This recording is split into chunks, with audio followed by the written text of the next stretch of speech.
So today's lesson is on permutations with some identical items.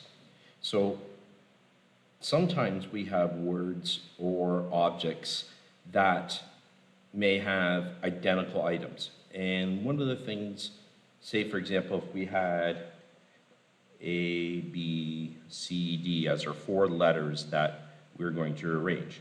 Well, previously we knew to arrange all those options, it would be 4 times 3 times 2 times 1, which is 4 factorial. But the problem that we have is if we had a scenario where we had A, B, B, D, and what happens there is when we do our 4 factorial here, when there's 4 distinct letters, all right, what ends up happening is there ends up being 2 copies of that scenario when you're looking at those objects. So what will happen is we end up dividing out by the overlap of items that are identical.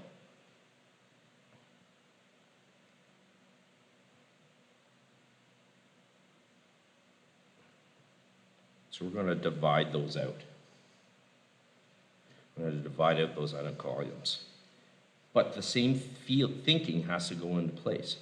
How many letters we're dealing with, how many spots we are dealing with, and then we're going to divide out by those identical items.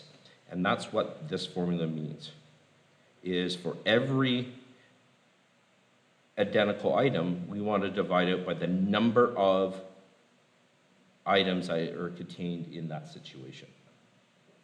Okay, so if there's 5 identical items, we're going to divide by 5 factorial, such and such. So let's look at the word Mississippi. Well, if we look at the word Mississippi, we want to figure out how many letters we start with. 1, 2, 3, 4, 5, 6, 7, 8, 9, 10, 11. So we have 11 letters to start.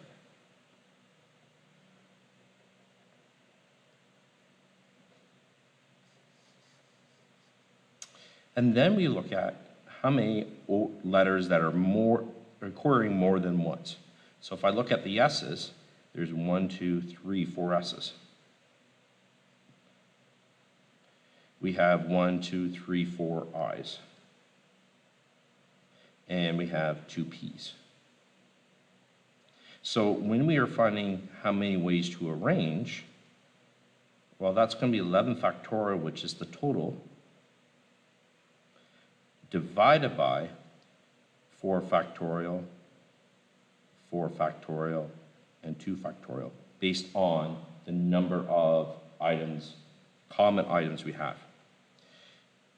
If I was looking at the M, right, we don't need to include the 1 factorial there because when dividing by 1 factorial is 1, it's not going to change it.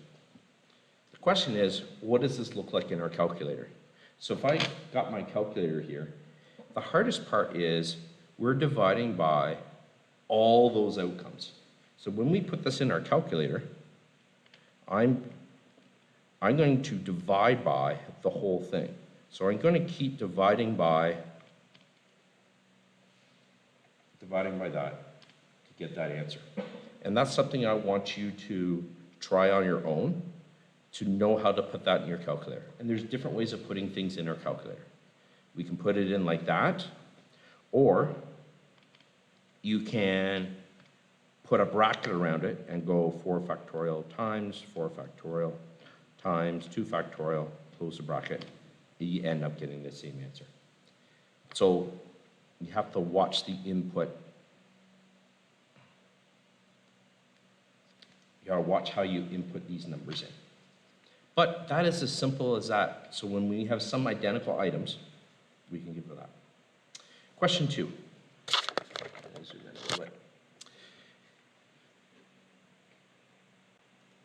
So question 2, we have the same word, Mississippi, if the arrangement must end on the letter I. So there's some additional restrictions here.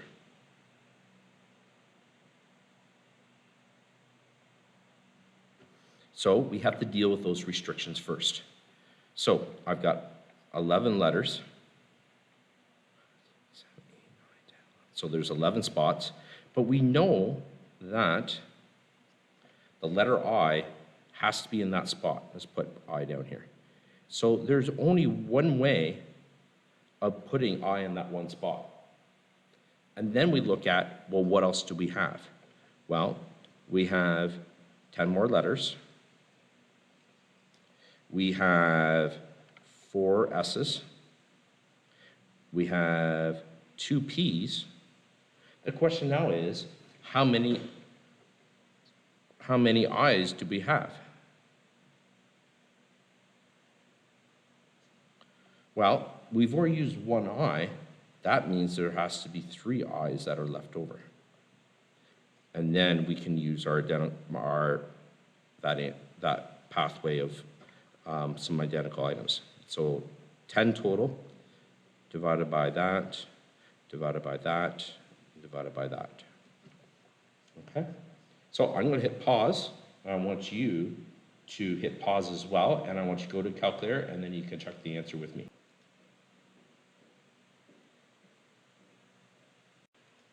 So hopefully after you've tried this and put it in your calculator, you get 12,600. And that is pretty straightforward. Okay? Another question. I've got 6 Boston cream. I've got 5 apple fritters and 3 vanilla donuts, and I'm going to put them all on the line. So we look at this and say to ourselves, what do we know? Well, we know we have 6 Boston cream donuts. We know we have 5 apple fritters. And we have 3 vanilla dip. So we know what to put on the bottom of our fraction. All right, these are overlaps. So the question now is, what do we put on top? And hopefully you guess if I add those up, there's 14 total. Okay. And when we get some of these answers, we could get very big numbers. All right? So 14 factorial divided by 6 factorial, divided by 5 factorial, divided by 3 factorial. And if we get, oh, that's not that bad, 168, 168. But if we get a big number in scientific notation, that is no problem at all. No problem at all. And as you're doing this lesson, at any time you feel like the need to pause, rewind, go back and listen to myself again, by all means, go ahead and do that. All right. How many 7 different telephone numbers could contain 3 5s, 2 2s, and 2 1s? Well, if we look at that, we have 3 5s, and we have 2 2s, and 2 1s. Well, I'm glad that adds up to 7 total. So what I want you to do is push pause, write down what you think the answer is going to be. And hopefully you've noticed that your answer and my answer are bang on.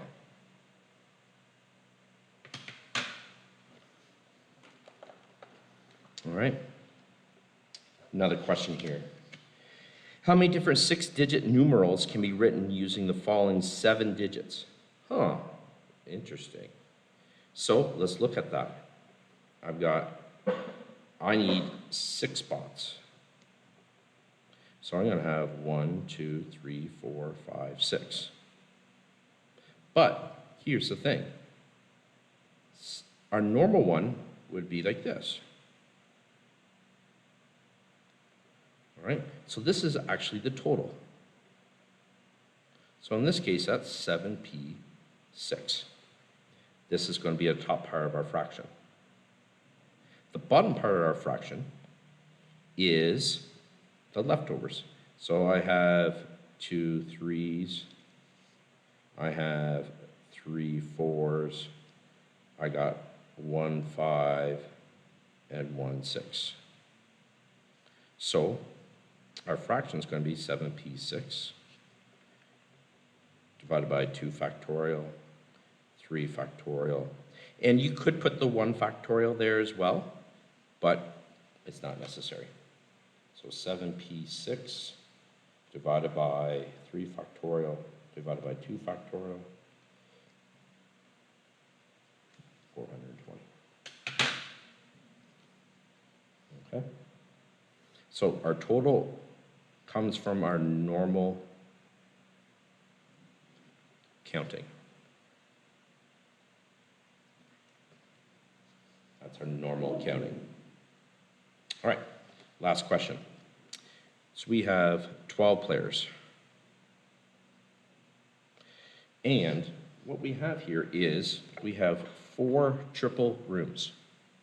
So what that means is it doesn't matter how those people go into those rooms. We just know that they're in there. All right? So we know we have 4 triple rooms.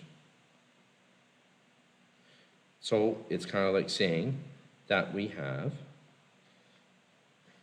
if I was looking at this, this would be 12 factorial. And we have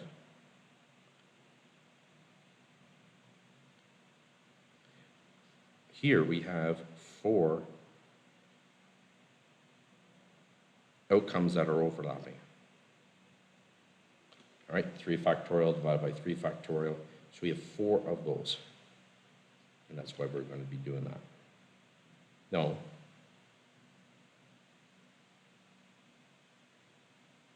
Yes, that's it. If I had 6 double rooms,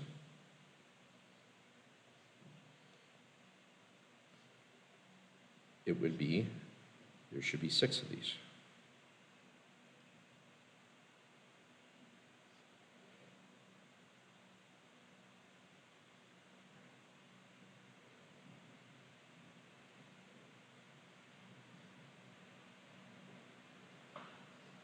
If I had 3 quad rooms,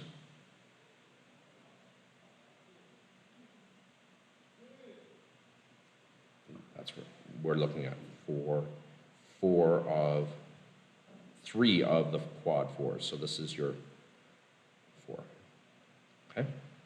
So take it, do the math, and one thing that you're going to notice here is that these numbers are going to be very big. That is okay. 3, 6, 9, 6, 0, 0.